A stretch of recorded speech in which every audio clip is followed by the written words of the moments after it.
Lisbon. I lived here for 2 years in my youth. It was great teaching English. So I'm going to be talking to you about engaging with tomorrow's customer. And just a tiny little bit of intro on us. GDR Creative Intelligence, we're a London and New York-based retail and hospitality trends and strategy consultancy. So we work with all of those companies you see at the bottom there, retained by all of those, and work with lots of others as well, worldwide. So we are doing our research continuously on a global scale and distilling the trends that we see into hopefully usable insights. So I'm going to talk about what we have here, which is that we have a problem, and the problem is that the vacation itself is a 20th century construct. We have a changing economy, we have totally new technologies, as you know, and they are changing the context in which we live, and that poses both challenges and opportunities. And so that's the problem. The solution, a little bit more difficult to define, but essentially it's strategies which address this tension between contradictory customer needs. And I'm going to come to those contradictory needs a bit later. It's not easy providing services in the modern world, as you'll know. Retail and hospitality, both very complex areas these days. So just to give you a little bit of a kind of background, I want to talk about this 20th century construct idea. This is a book that's come out recently from the University of Southern California. A writer there who says, vacations were born in the Industrial Revolution when the pressure of industry, time discipline, working by the clock meant that we started for the first time separating work from life. So pre-industrialization, of course, we all worked where we lived and it was all mixed up. It was only when we all went into factories in the 18th century and 19th century that we had that distinction, which led, of course, to the fabulous two-week holiday that we've known and loved for many years. However, as you know, our work and life are very much more, or our work lives are very much more precarious these days. And here are just a few stats from around the world. In Spain, 18 million temporary contracts were generated in 2016, only 1.7 million long-term jobs. So those who perhaps optimistically thought that part-time work would move into full-time work are wrong, it seems, from the stats. We know that only 20% of temp workers in Europe have transitioned to full-time work since 2012. We have the scare stories across the world now, up to 66% of current jobs potentially going to be automated by machine learning, artificial intelligence, robotics, etc. You know the general stories. And by 2021, the number of on-demand jobs in the US is expected to surpass the number of current jobs in finance. So, you know, this is never going to go away. This is only going to become more extreme. So I think an important aspect of the background here is to look at the fragmentation of the middle classes in the West. So this is very different in China, but in the West, and this is UK, but America is exactly the same, we have 62% in 1980 were middle-income householders, what we call the middle classes, what you call middle income if you're from the US. So that was 62%. The vast majority of every population in the Western world was middle class, and so you were pretty clever if you were a service provider, if you were aiming at that middle. But the 62% in 1980 has now shrunk, and we have more recent figures for other parts of the world, but for the UK, only 2010, 60-odd% has gone to 48%. So the middle class is shrinking, the wealthy class is growing, and also the lower income classes are growing. Now, this is also a rather concerning issue, the fact that we're seeing job polarization. This is across all countries in Europe and the US. As you can see, the orange figures on the bottom of the zero line are middle income jobs. They are declining in every country. The lower income jobs are increasing, and the upper income jobs, you think of the tech industry, the Elon Musk type jobs, those are increasing. But this is a worry, of course, and the reasons for this are largely automation, not even AI yet. This is just from computers. Many of the jobs that we used to do by hand in the middle class are now done even by computers. And of course, this will get worse as we start to see more automation. So we are in a situation now where the company and the worker are starting to merge. So there's permeability between your employer and your personal life. And we're seeing this in examples here. Airbnb gives its employees an annual stipend of $2,000 to travel and stay anywhere around the world in Airbnb listings. Twilio gives employees a Kindle plus $30 a month to purchase books, sort of, kind of part of their cultural world. And employees are receiving 6 days, this is at Salesforce, if they volunteer for a year, and if they take all of those voluntary days, they also give them a $1,000 grant. So they're encouraging their employees to do good works. And Accenture, I must admit, I didn't realize this, but Accenture gives gender reassignment in terms of covering the cost of that to its employees in order to fulfill its obligations to the LGBTQ community. So, I mean, really, that is going quite far, as you can see, into their employees' personal lives in a way that would have been probably unthinkable even 10 years ago. And you won't be able to read this necessarily at the back, but I'll just summarize this for you. This is Patagonia, the outdoor wear, sort of, mountaineering type jacket sort of company that has an extremely strong position on ecology and likes to hire people who are activists. They will actually pay for your bail if you are arrested while on an activist event. So you're, protesting against ecological issues, and as long as you've done their 2-day training course, then they'll pay for your bail to get out. So they are supporting your lifestyle choices in ways that were really quite unheard of, perhaps by previous employers. So Americans, and I think to a lesser extent Europeans, but there is a general drift towards people taking fewer holidays. Now, I can't say for sure that there's a direct link between people taking fewer holidays and people using the internet more, and there being more kind of merging of our digital lives and our work lives. But it's funny, isn't it, that both things happen at exactly the same time.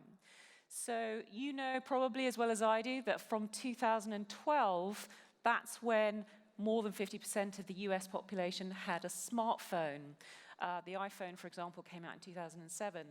And the exponential rise in mental health issues for teenagers also happened in 2012. So something around 2010, 2012 fundamentally shifted in Western societies to do with the use of smartphones and continuous connectivity.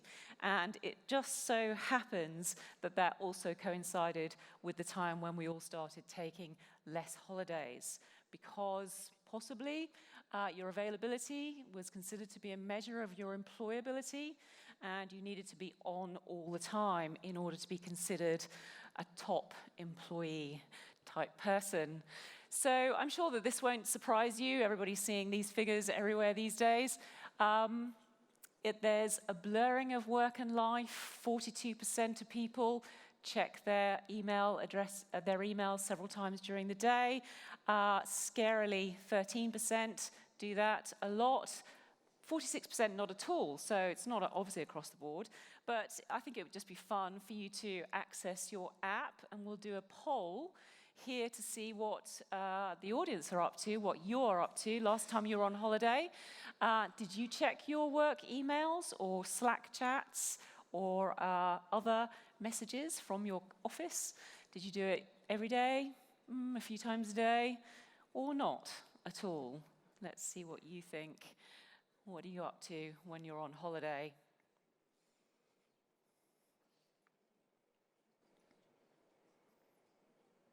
Oh, so yes, every day, 47%. Oh, 49%. A few times a day.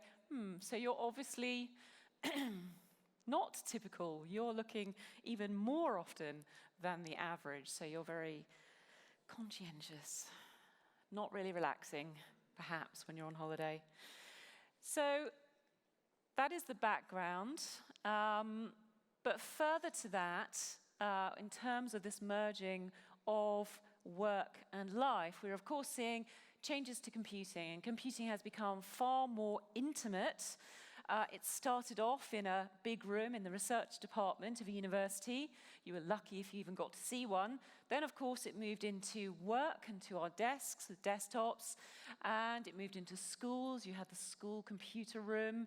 Then, of course, into our homes, and then finally onto our laps, into our hands with our mobile devices, onto our wrists, and finally, and this is where we're at now, moving onto our faces. And beyond that, actually moving into our bodies. And so this is the slightly out there, but definitely likely to arrive within the next 10 years or so. Facebook is building a brain-computer interface for typing and skin hearing. And this is without invasive technology. So having something built into your brain is not what they're talking about here. Skin hearing is actually what it says. It uses technology to change your skin into an effective cochlea, so that you can hear words and recognize words without using your ears.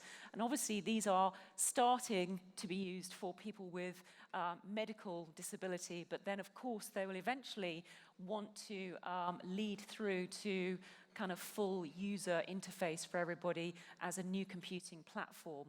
And that's what Elon Musk has created or is working on with his Neuralink company. Essentially, he's saying, artificial intelligence is so complex that human beings won't be able to understand it without some kind of neural optimizer through a Neuralink with the technology that he's building.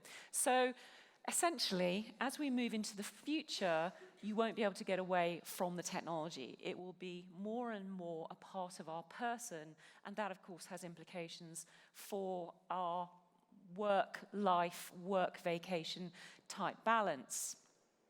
And again, I'm sure it won't surprise you to see that when you're looking at very young people, sort of 16 to 24-year-olds, we now have absolute saturation, 93% of smartphone usage and constant digital accessibility. So the question, of course, has to be asked, what's next? So once everyone's got what we currently use, typically that's a tipping point to move into the next computing platform or the next interface that we all then start to become accustomed to.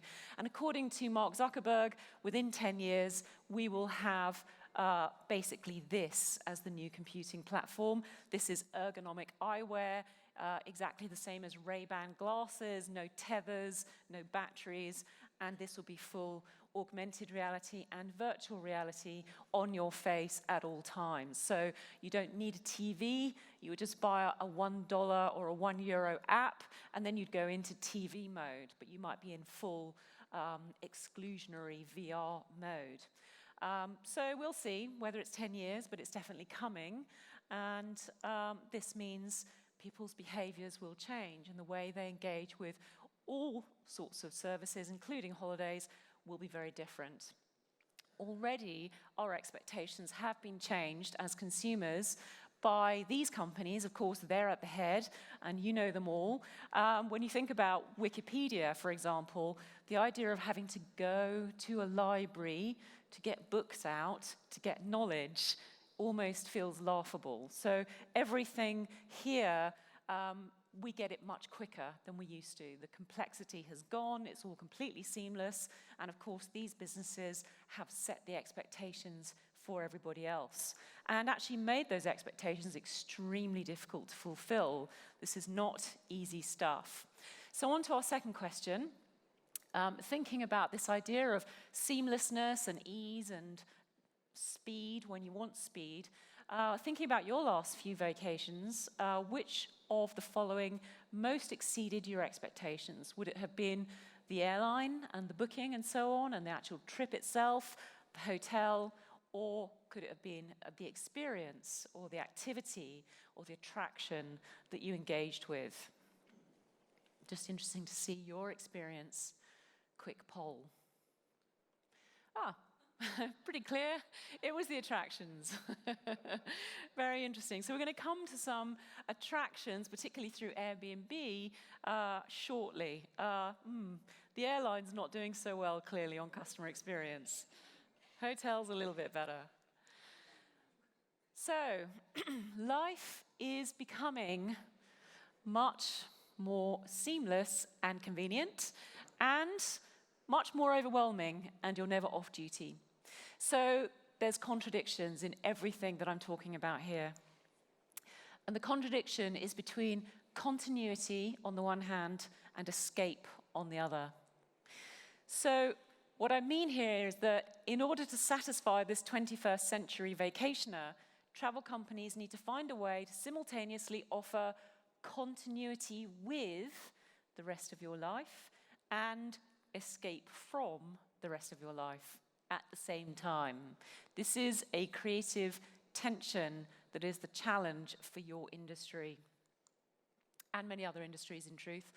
So this is a book that I would recommend. This is a chap from Harvard and Ranjay Gulati. This is something that we like to refer to a lot because this is the heart of customer experience.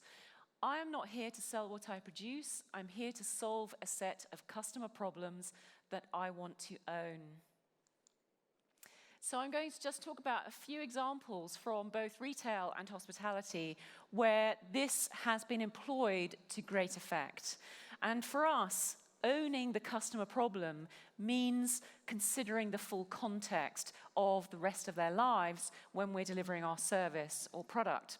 So this is IKEA Place, and they were the best and the first to come out with the use of AR Kit for iOS 10, where you could use really photorealistic augmented reality for a super commercial purpose in this case. So you can sit at home on your phone looking in augmented reality, and you could see all 2,000 objects at scale in 3 dimensions and how it would fit inside your home. So they've understood that there is a scaling problem. People are not good at measuring, and they've not just answered one need, they've answered many needs with this fantastic innovation.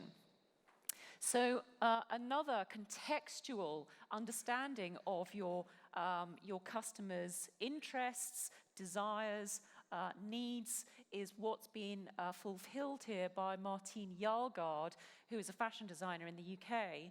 And she's recognized that many of her customers really care about things like sweatshop factories or ecological impact of the fashion industry, for example. So she's used blockchain to log every single aspect of the manufacture of her fashion items. And then you can use a scan a code, an NFC code, or a QR code on the label of the item to see which sheep was shorn for this wool, and then how much the farmer got paid, and so on and so forth through the whole supply chain.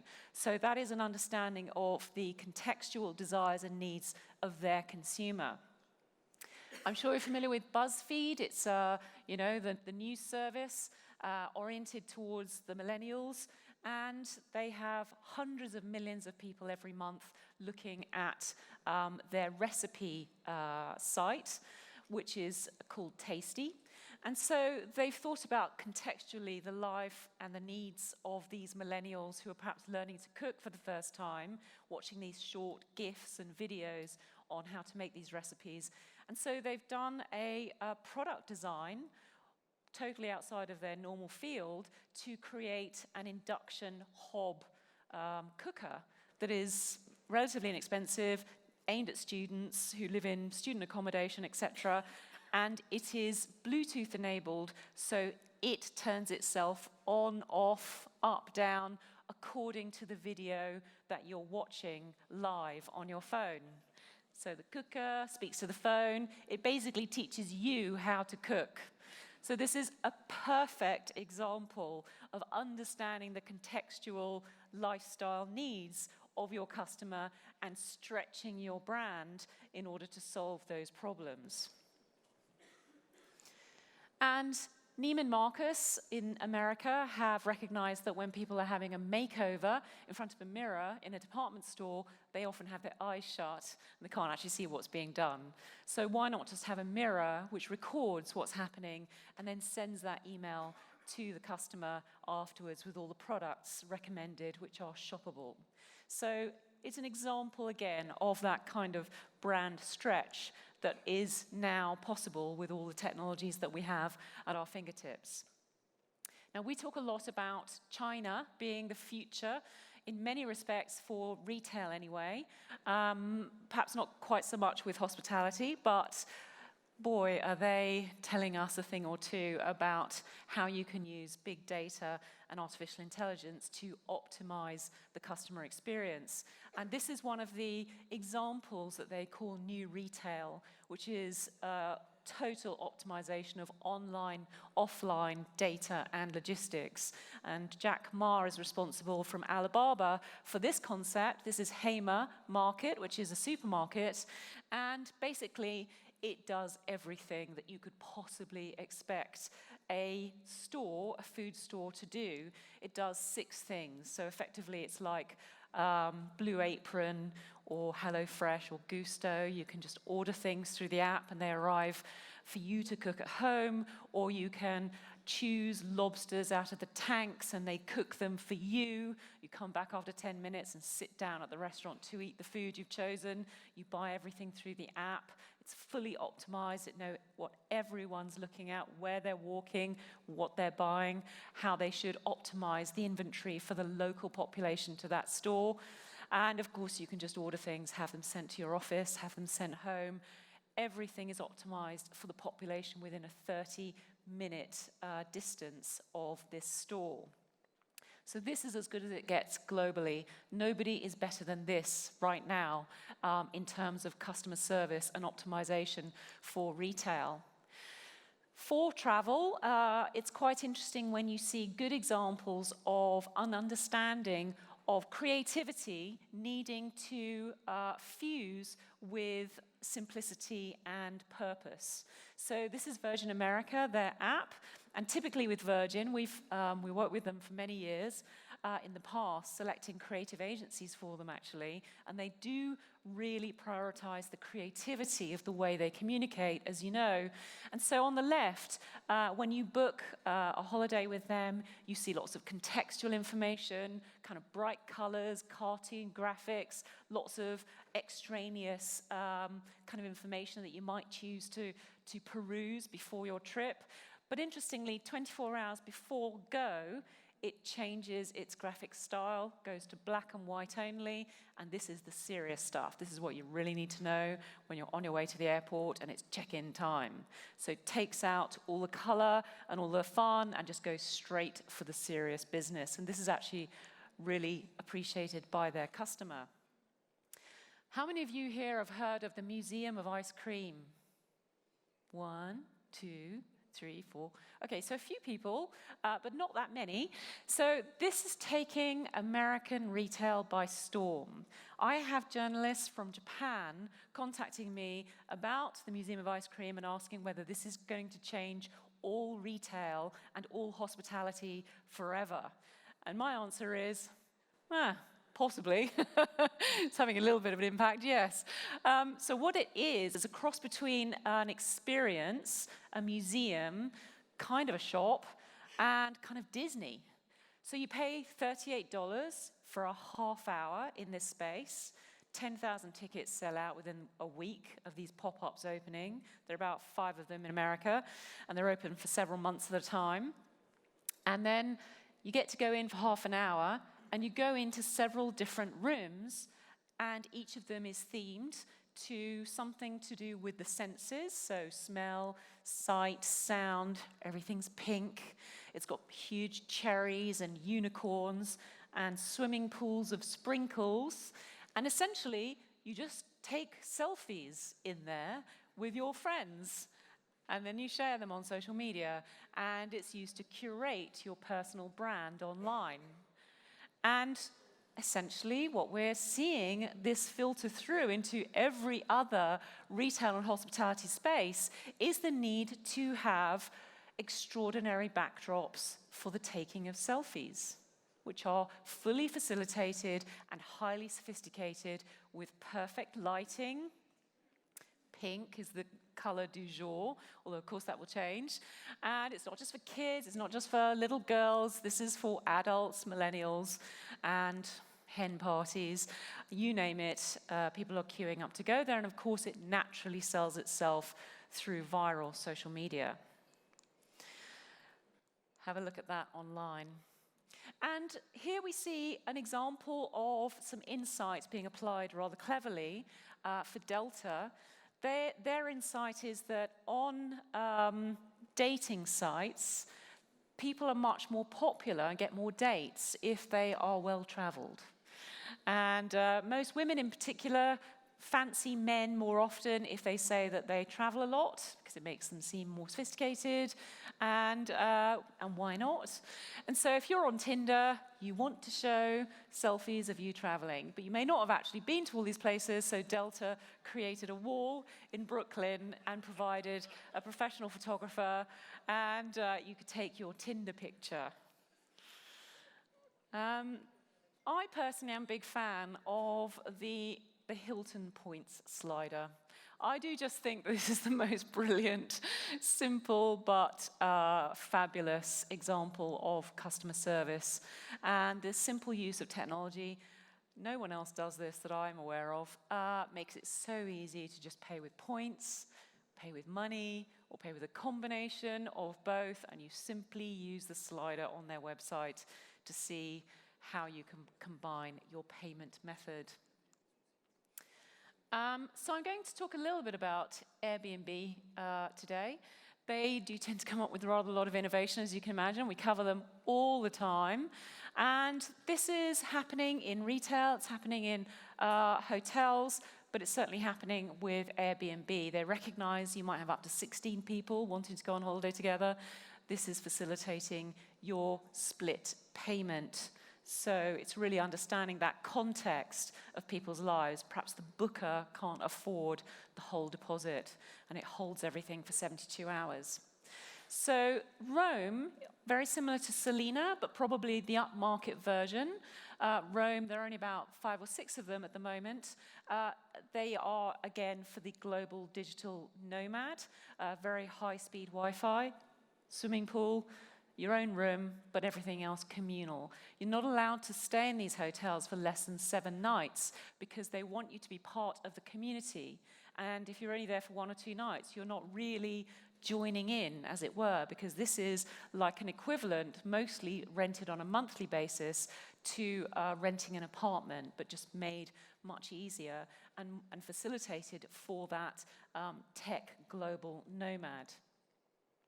So, on to my last section. This is really about the escape bit. So we looked before at the continuity or the contextual services bit. So when we talk about escape, I don't actually mean digital detox, not that kind of escape, but really anything that's just truly immersive and takes you away from the day-to-day. So this is what the modern holiday obviously is. It's got to maintain the connectivity of or with the rest of your life, but it's also got to, contradictorily, provide escape from the boring drudgery of the day-to-day, or at least the sameness of your usual day. So taking you completely outside of the travel industry, but just to sort of get your heads in the right place, this is one of my personal favorites. China is so reinventing book selling, which in many other countries is kind of dying a death as a result of you-know-who. But this is an independent chain of bookstores, and they're all different, but they all have a certain theme. I can't pronounce it, Zhonghuge bookstore, you know probably better than I do. And they always have an ethereal entrance area. This is pure whimsy. Every one of these stores is like this. So they take you on a magical journey through at least 4 totally different spaces. And this is the sanctuary of crystal because of the glass wall. They actually do have mist in the room. So when you walk in, these are the new titles that they highly recommend, suspended on acrylic shelves, floating. And, you know, it feels incredibly magical to encounter these few books at the entry area. The next space that you walk into, in all the different stores, although they're designed completely differently, the second space is always really dark.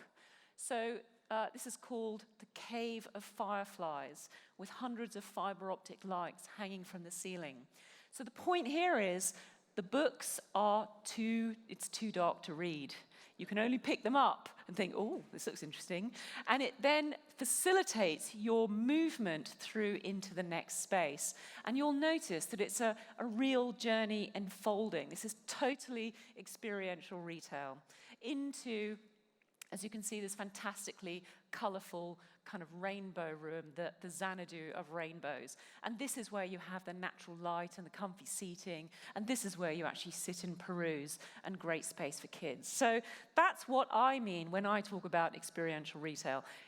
It's only true experiential retail in truth if you pay to get in, and that's the Museum of Ice Cream.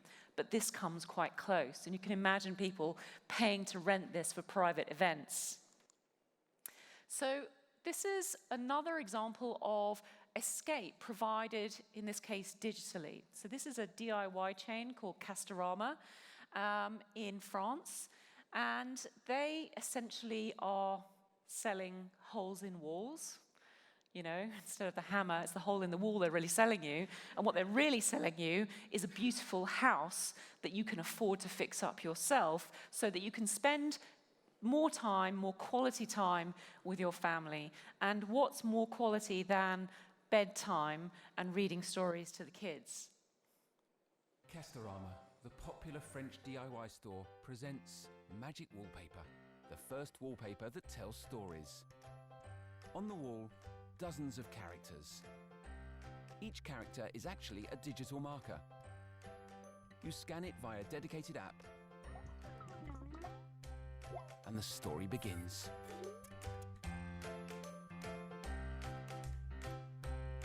But wait, that's not all. By scanning 2 characters, you can combine them.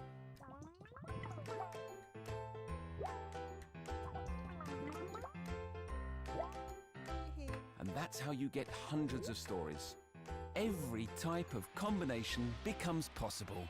Discover the adventure of the rainbow robot and the princess who didn't like dresses, or the jogging rhinoceros and the marine cat. Adventures to be read or listened to.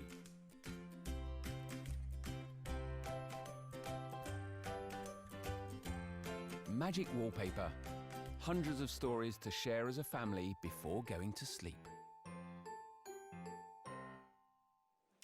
So that's DIY retailer morphing into media company. And you could imagine there being a continuous supply of new wallpapers, perhaps for new ages, with new media. Now, any company could move into that space, and that's a pretty interesting area, I think. And back to the kind of travel kind of industry, and I know this is using a VR system that's no longer available, but I'm talking about really the principle of this. This is for the Eurostar, where they wanted to encourage kids to experience the train going underneath the sea in a way that's really entertaining and takes them out of the actual day-to-day experience, which I thought was really well done. So it's one of those, use your own phone, your own device, but in this case with a cardboard VR reader. And, you know, it's a perfect example of really valuable, useful VR, as opposed to the kind which is just, oh, we've got a technology, as Steve Jobs talked about, let's see what we can do with it, which is what we do see a lot with virtual reality. So this is, I think, the perfect example of virtual reality in your industry, particularly pertinent for travel. This is Xanadu. It's considered to be a travel agency of the future, something that perhaps we're seeing less of in the West, but here it is in China. It has 10,000 visitors a month to this space, and essentially they are selling high-end travel to millennials who are on the higher income level, and they have these podiums, one's for Paris and one be for Rome and the different places you can travel to, and you can either just capture information about that location on your phone, or if you want to go deeper, you can scan a QR code and go through into the VR center. And this is one of the first places in a permanent retail space where people sit on their own with a VR headset on, with multiple other people doing the same thing, where one is immersed in a holiday in Shanghai, another is immersed in a holiday in Thailand, etc., etc. And it's obviously the absolutely perfect application of this particular technology and completely takes you away from the physical location you're in. Mr. Simon, it's just an example of how do you make, in this case, a leisure experience like going to a bar feel incredibly local, unique, not part of a chain.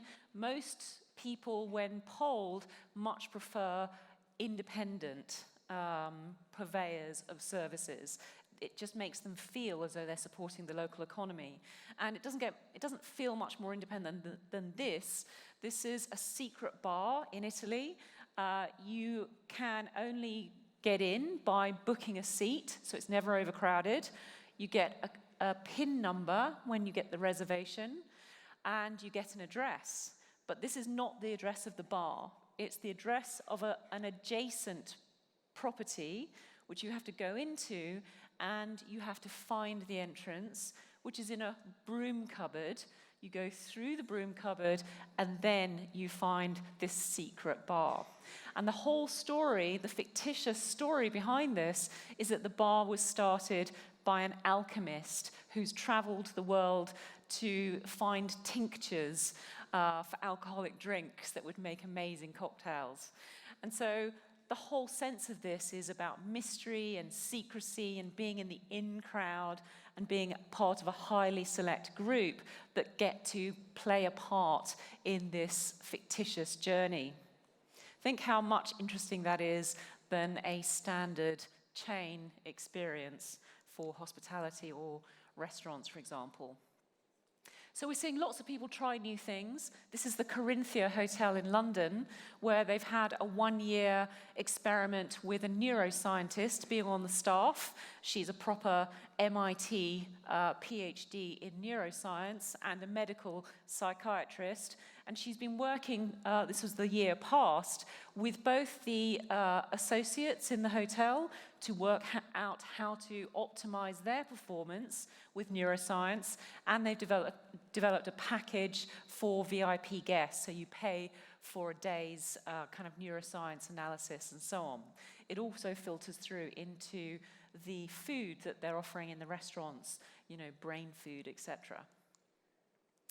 The W Hotels has looked at the lifestyles of its key target customer and offered a tattoo parlor in certain New York-based hotels, and they're offering a series of different star tattooists who you would normally have to wait a year to have an appointment with, but they'd be available for a week at something like $500 an hour.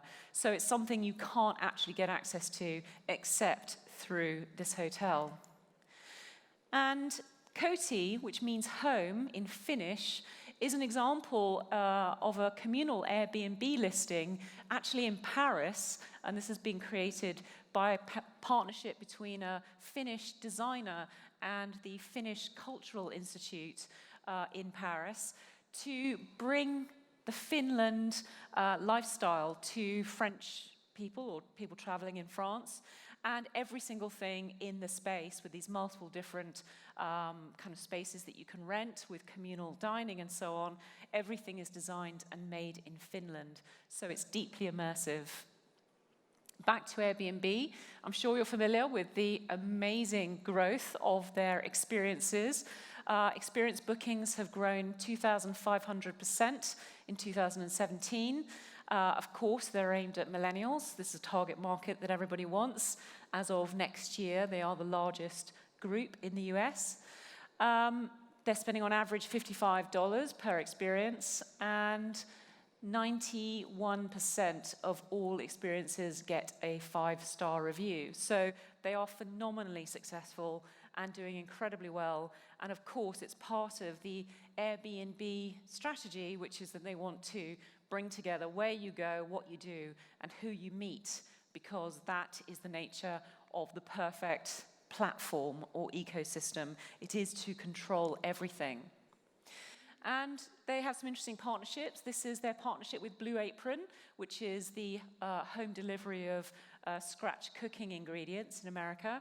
And they've partnered, in this case, with individual experience providers who are chefs from the Airbnb system or the platform, and then for a certain period of time you can order the particular kind of ham and chips from a particular chap in Paris, or the beef and potatoes from another chap in Milan.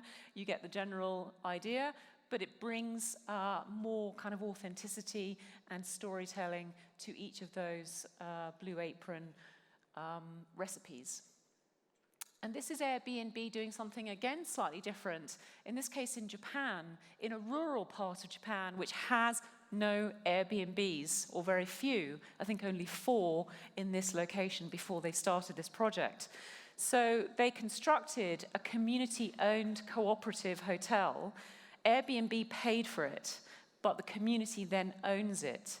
And the community who work in it share the profits.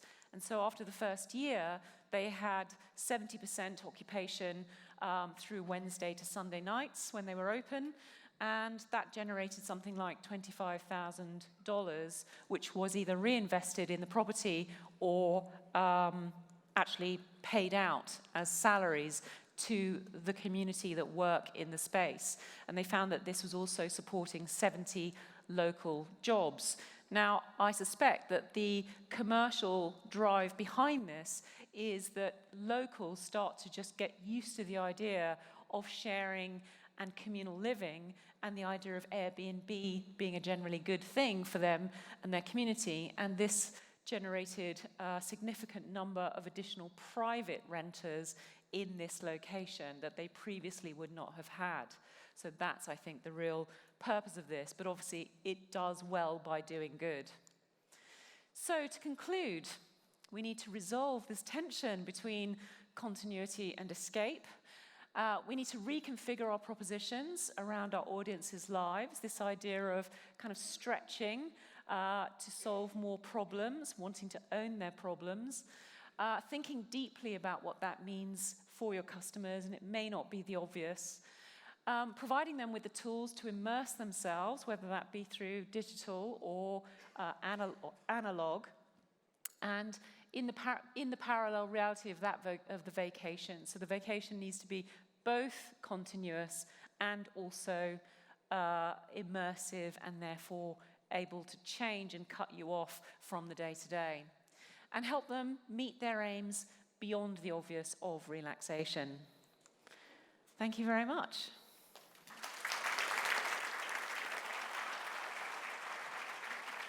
Thank you, Kate. So we know we're over time. We're cutting into the networking break, but she had such a great presentation. We want to have a few questions. So I'm just going to start out by putting you on the spot and asking you, what's your favorite hotel or hotel brand that you stay at or that you like to vacation at, and why? I must admit, I do like the Kimptons, which I stay at whenever I can in the US. And to be honest, one of the reasons that I like them so much, apart from their design's very nice and they do the wine and cheese thing at 7 o'clock. It's just so simple with the Wi-Fi. I can't remember my passwords anywhere else. If I'm part of a membership scheme and I have to remember a password, just forget it. For Kimptons, my password is my email address. That's why I love them. Simple. If you were a hotelier, what do you think you would do to automate, or where would you kind of take AI? What would be your first thought or vision on where we could go? Well, I do think that there's a lot to be said for self-check-in and for the concierge staff just to be pure curators of your stay and the experiences you have culturally, and that kind of integrating you into both the other guests. I think there's a lot to be said, because when you go to an Airbnb, although they're trying to incorporate you into the local culture, they don't have, 60 other people who might also want to go for a run with you on a Saturday afternoon and do a group activity. I think the technology should be behind the scenes, invisible, and I don't think you should ever have to go down to a lobby ever again and say, my key's not letting me in. So if the technology could do that, then I would be very pleased. We actually all agree as hoteliers. All right, let's go to the audience questions.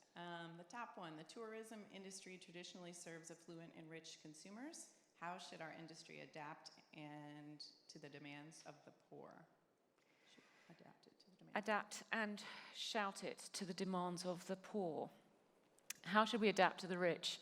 Well, the rich are increasingly expectant of complete seamlessness, and that does incorporate, obviously, the need for every aspect of their interaction with you to be analyzed in terms of its data and then optimized with the use of AI. So utter and complete customization is where we're heading for luxury, obviously within the GDPR privacy requirements. But I think you can do an awful lot with unattributed data to optimize the kind of non-personalized hotel staying public. So you can do a lot with just cameras that monitor people's feet.